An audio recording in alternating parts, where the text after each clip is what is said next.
부동산 문제도 짚어볼 대목들이 있습니다. 산업팀의 이지은 기자가 나와 있습니다. 문 대통령은 세대수가 늘어난 걸 공급이 부족했던 원인으로 꼽았습니다.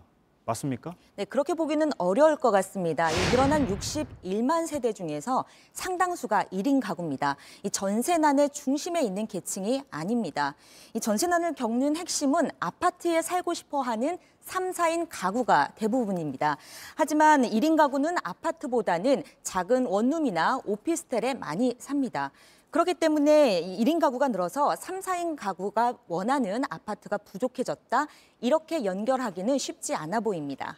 과거 정부보다 공급이 많이 설계돼 있다는 발언은요. 혹시 여기에 대한 반론도 있습니까? 네, 그렇습니다. 일단 정부는 주택 인허가를 기준으로 과거 정부보다 더 많이 지었다는 입장입니다. 하지만 전세난이 심한 서울로 좀 좁혀보겠습니다. 인허가 물량은 과거보다 좀 오히려 줄어든 모습을 볼 수 있습니다. 정부와 민간업체가 전망하는 서울의 아파트 공급 물량도 차이가 큰데요. 그래픽을 좀 보겠습니다. 정부는 올해 서울 기준으로 4만 1천 가구를 공급할 것이라고 전망했습니다. 하지만 민간업체를 보면 한 3만 가구 정도를 예측을 했습니다. 1만 가구 정도가 차이가 나는 것인데요. 이 SH나 LH의 공급 물량은 잡히지 않았다는 게 정부의 설명입니다. 그러면 결국 이번 대책이 성공하느냐도 아파트를 얼마나 공급할지에 달려있다 이렇게 봐야 할까요?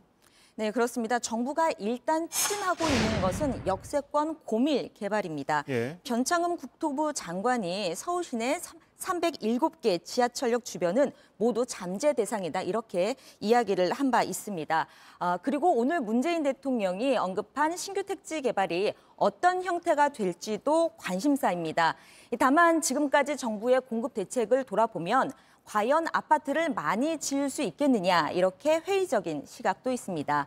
정부가 지난해 11월 전세 대책을 발표할 때도 이 아파트는 적고 호텔 전세나 공공임대 같은 그런 1인 가구용 주택이 많았기 때문입니다. 이 아파트가 부족하다는 지적에 당시 김현미 국토부 장관이 아파트가 빵이라면 밤을 새워서라도 만들겠다며 고충을 토로하기도 했는데요. 이번에 아파트를 원하는 이 3, 4인 가구의 수요를 얼마나 해소할 수 있을지가 관건이 될 것으로 보입니다. 네, 잘 들었습니다. 이지은 기자였습니다.